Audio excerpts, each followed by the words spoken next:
Hi, how are all y'all today? Hope you're doing well.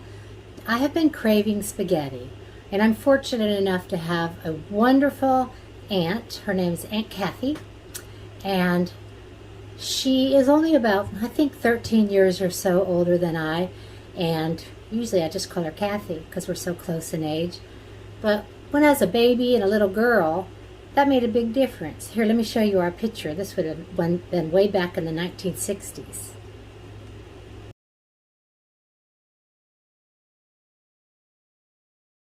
Wasn't she cute? She was wonderful. She's always loved children. And when I was a little girl, sometimes during the summer, she'd pick me up and I'd get to go over there and stay with her for a couple weeks or however long she could take me. And I'd have the very, very best of times. Anyway, she gave me a recipe that I just love, and it's for her homemade spaghetti sauce. Now, she has changed her recipe up since then, but this is my favorite and I will never change it. I love it, and I can't wait to make it for you. And I want to make this so that the girls will have a record of this recipe as well for them to make. So Aunt Kathy, this is for you. I love you so very much. Thank you for always having been there in my life and loved me and made me feel special. And you still do. And I love you. You're special. Particularly love this recipe as well because it's in my Aunt Kathy's handwriting. So start browning about 1.5 pounds of lean hamburger meat. Now I have a very nicely seasoned cast iron skillet so nothing sticks to it, but Aunt Kathy uses a little bit of olive oil in the bottom of the pan before she adds the hamburger meat. You can do that too if you need it. Now while this is browning, go ahead and add your spices. So I'm going to put some oregano. I like lots of oregano. I'll give you the measurements. And basil. I like lots of seasonings. If you have fresh basil, please use that. Salt. And pepper. Give that a stir.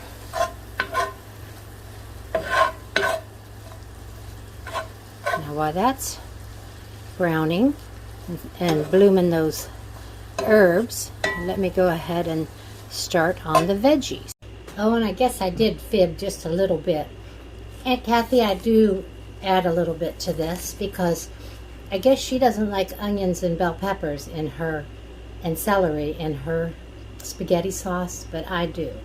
So I'm going to get those diced up and start those sauteing. To me, that's the best part. The more onions, the better. Here we've got our onions and our bell pepper and our celery and some leaves from the tops of the celery stems. I love those. They give it such a good flavor. And by the time this finishes cooking on the stove top in the sauce for hours and hours and hours, these vegetables will practically disappear anyway and give it such a wonderful flavor. Okay, I've got these in the same pan that I had my hamburger and seasonings in. I'm going to saute these until just translucent. While I'm waiting for my vegetables to become translucent, I'm going to have one of my favorite snacks. As I've already got the celery out. Wish I had some raisins to make a ants on a log, but peanut butter and celery, such a good snack. I love it. I love it. Yeah, they are translucent, and so I've added them to my hamburger meat in a big pot. Such a bad girl. I forgot to add my garlic at the last minute, my minced garlic, to my vegetables that I was sauteing. So let me just add those in. Then I'll throw them in the pot with the meat and the vegetables. Just a couple minutes. Cook them till they're nice and fragrant. Get started making the tomato sauce. 2 15-ounce cans of your favorite tomato sauce and 6 ounces of tomato paste. And we're going to blend that in really good. Now you can do this right in the pan, which I usually do, but I wanted to put it in a bowl to show you. And it was too dark over there in the bottom of that pan.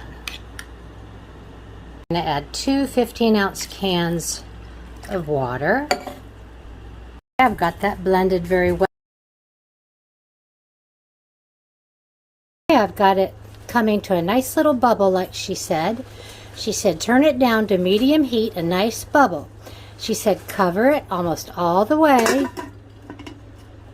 And she said we're going to let it cook. Stir it every half of an hour. And she said that you have to let it cook at least 4 hours. It's hard to wait, but I can do this. Okay, it's only been going for a couple hours and it's getting pretty thick. So I'm going to add more water. Never more than 3 canfuls of this water. I just probably added a half of a can. I'll add the other half if needed. So it's still got a while to go. And I'm going to put it back on the fire. I was stirring the sauce and I turned around and I smacked into a real heavy-duty pan and I knocked the fire out of my nose. It hurts so bad. That's my life. I have been dropping things all day, I broke 3 little bowls today, some of my favorite ones. Dropped a whole container of oregano on the floor. Had to go get another one out and sweep that mess up. Wow. It's starting to thicken up nicely again. And for the last hour, hour and a half, I want to add some mushrooms. My Aunt Kathy does not add mushrooms, but I love mushrooms. So basically it's her sauce with my vegetables. And these are going to cook down and be just perfectly cooked. And then we'll be ready to give it a try. Okay, the sauce has been cooking for 4 hours. The longer it goes, the better it's going to be, but we can try it now.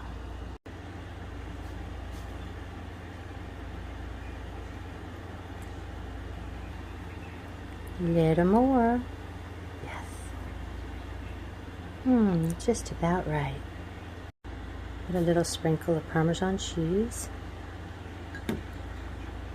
Okay, let's give this a try. Okay, here we go. Oh, yum. Oh, thank you, Aunt Kathy, for this recipe. This is truly my favorite spaghetti, and it always will be.